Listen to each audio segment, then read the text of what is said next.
Notice जारी किया गया था। उस नोटिस में बताया गया था कि ये आपका अति शीघ्र ये आपका रिजल्ट जारी होगा और अगस्त के द्वितीय सप्ताह में आपका साक्षात्कार प्रारंभ होगी, मतलब बोले तो इंटरव्यू। लेकिन अचानक क्या हुआ कि तृतीय सप्ताह भी समाप्त हो गया, लेकिन आयोग के द्वारा कोई नोटिस निकला गया कि आखिरकार रिजल्ट में क्यों विलंब हो रहा है। तो हम आज बताना चाहते हैं कि हम लोग 16 और 20 तारीख को जेपीएससी का घेराव किए। मैडम से क्या वार्ता हुई, सभी विषय पर हम लोग वार्ता करेंगे, ठीक ना। तो सबसे पहले हम बता देना चाहते हैं कि ये जो 11वीं से 13वीं जेपीएससी है, इसका विज्ञापन संख्या है आपका 1/2024। विज्ञापन जारी करने की तिथि 27 जनवरी 2024 को हुआ था। फॉर्म भरने की अंतिम तिथि 3 मार्च 2024 को हुआ था। पीटी 17 मार्च 2024 को हुआ था और ये जो प्रारंभिक पीटी के रिजल्ट तिथि जो है ये आपके 22 अप्रैल 2024 को जारी हुआ था। मेंस की परीक्षा का आयोजन तिथि 22, 23, 24 जून को हुआ था, ठीक है। तो हम बोलना चाहते हैं कि जेपीएससी सब कुछ समय पर अपना जो रिजल्ट है, अपना जो मतलब टाइम है उस पर एकदम पूरी तरीके से फुलफिल रहती है। लेकिन ऐसा क्या रीजन रहा कि मतलब अपने ही बात में जेपीएससी फंस गई। अब फंसी कहाँ, सबसे पहले हम कहना चाहते हैं कि जेपीएससी के द्वारा 31 जुलाई को प्रेस विज्ञप्ति जारी किया गया था, जिसमें हमने आपको डिटेल्स बताया कि जल्द से जल्द ये आपका रिजल्ट प्रारंभ होगा और द्वितीय सप्ताह में साक्षात्कार प्रारंभ होगा। लेकिन 16 अगस्त और 20 अगस्त को जब हम लोग मिलने गए, ठीक है, तो मैडम के द्वारा बोला गया कि रिजल्ट बन के तैयार है, हम रिजल्ट जारी नहीं कर सकते हैं। करीब दोनों दिन 1 घंटा वार्ता हुआ, सभी विषय पर वार्ता हुआ। तो जब वार्ता हुआ तो उसमें बोली, और मैडम के पहली बार झारखंड के इतिहास में जेपीएससी कोई अगर सुधारने का काम किया था तो नीलिमा क्रिकेटर मैडम ने की थी, क्योंकि छात्रों का इतना विश्वास था, छात्र इतना भी हम लोग मतलब उठे उनसे खुश थे कि पहली बार जेपीएससी जो है टाइम टू टाइम ये आपका रिजल्ट देने का काम कर रही है।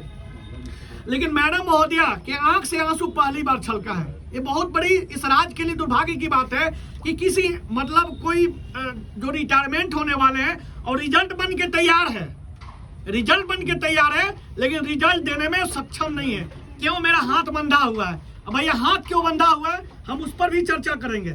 जब मैडम से हम लोग मिलने गए तो मैडम ने एक बात बोला कि एक डेस्टिनी शब्द है, डेस्टिनी शब्द का अर्थ होता है भगवान के भरोसे।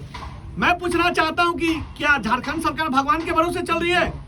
क्या जेपीएससी इतनी बड़ी संस्था भगवान के भरोसे चल रही है?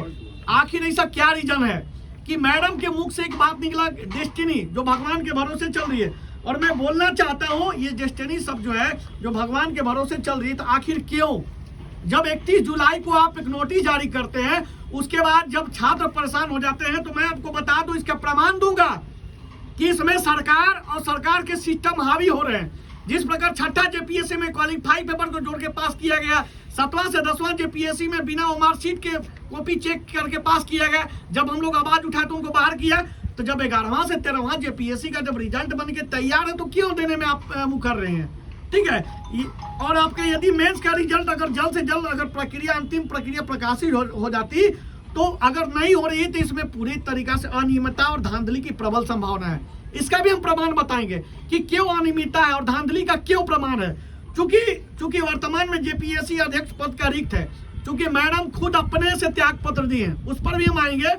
हम आपको बता दें कि मेंस का रिजल्ट जारी करने को लेकर छात्र द्वारा सरकार से सभी मंत्रियों से संपर्क किया गया।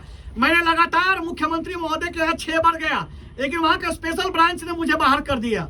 वहां के ओएसडी सर से मुलाकात हुई, ओएसडी सर कह रहे हैं कि मुख्यमंत्री से हम नहीं मिलवा सकते हैं। उसी समय क्या होता है कि राजनीतिक संगठन के सभी मंत्रिमंडल, मिथिलेश ठाकुर हो गए, इरफान अंसारी जी हो गए, दीपिका पांडे जी हो गए, सबसे हम लोग फोन किए, सबको ही जा रहा है, सबको हाथ जोड़ रहे हैं, लेकिन मिलने से इनकार कर दिया जा रहा है। आखिर क्यों?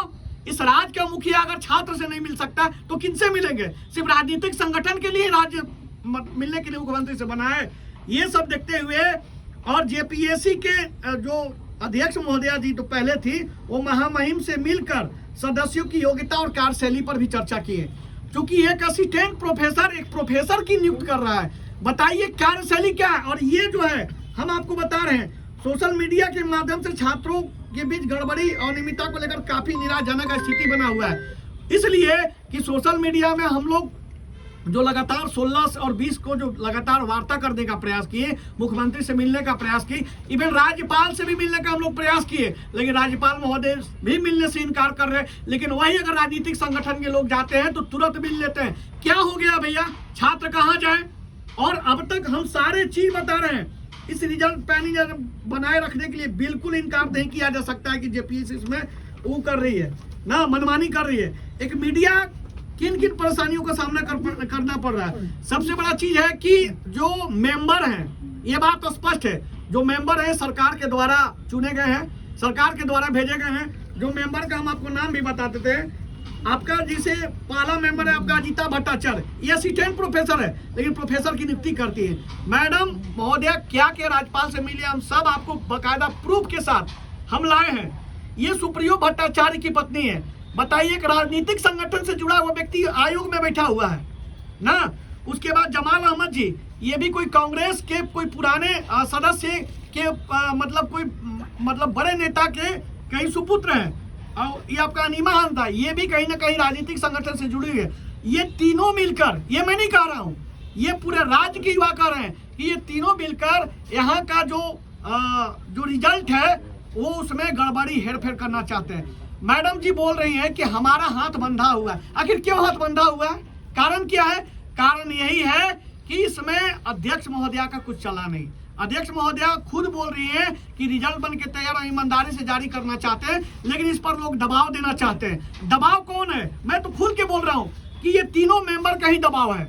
अगर ये तीनों मेंबर का दबाव नहीं रहता, जब मैडम के आंख से आंसू आ गया, मैडम ने प्रश्न चिन्ह भी कर दिया कि एक असिस्टेंट प्रोफेसर की नियुक्ति कर रही है। ये देखिए प्रमाण है। ये क्या है आप देख सकते हैं कि मैडम महोदया ने क्या बोली है।